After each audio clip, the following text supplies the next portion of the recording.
Without question, Jacoby Brissett has played better than a lot of people thought.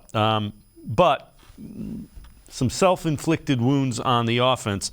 Brissett talked about, is it self-inflicted wounds or just the offense inability to move the ball? Oh, for sure. Just look at our drives from last game. A 3-and-out on the second down that I could have had Chubb on a big play and picking a red zone. Just things like that where it's just like that has nothing to do with the defense, but everything to do with us. And I think that's still the case. When we self-scout throughout the years, it's always been us that stopped us. We've been an inch away or a player away or an assignment away from not being stopped. So, yeah. Has it been your experience in the past that can be corrected, that sometimes you just kind of go through these? Oh, definitely. And I think that's a good problem to have. I've been on the other side where it's been other teams are stopping what we're doing, so we have to reevaluate a bunch of things, but that's not the case right now for us here. And I think the guys understand that, and we're scrapping to find a way to get that play, that assignment. And I think that's the mindset going forward is just focusing on each task, each play, and seeing what the results may be after that. Tim, both of them are equally frustrating, whether it's the defense that's stopping you or you're kind of self-destructing. But I guess it is better that the offense has looked really solid and efficient for the most part.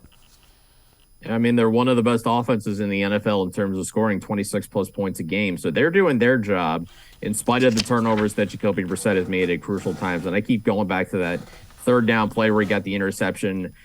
Throwing in right to Alohi Gilman. Certainly didn't look like he saw him, and if he did, he obviously didn't put the ball in the right spot. Maybe he throws it deeper at the end zone where only his guy gets it. You at least have a shot at a chip shot field goal. Or even if he runs the ball, maybe he doesn't get a first down, but he puts you in position to go for it on 4th and 1. And then, obviously, we know how almost automatic Jacoby Brissett is with the quarterback sneak, so maybe that works there. But we've seen Jacoby Brissett play pretty well through 3 quarters, but we've seen, 3 of the last 4 weeks, the game is on the line. He just hasn't gotten the job done when he's needed to. The Carolina game, he did, got them into position, got Cade York into position for that 58-yard field goal. Against the Jets, desperation drive. There was a throw he had to try, and it was intercepted at Atlanta. That sack followed by the pick was obviously a bad way to go. And then the Chargers one, that was not a good one to have. And I think we also have to look at that last drive.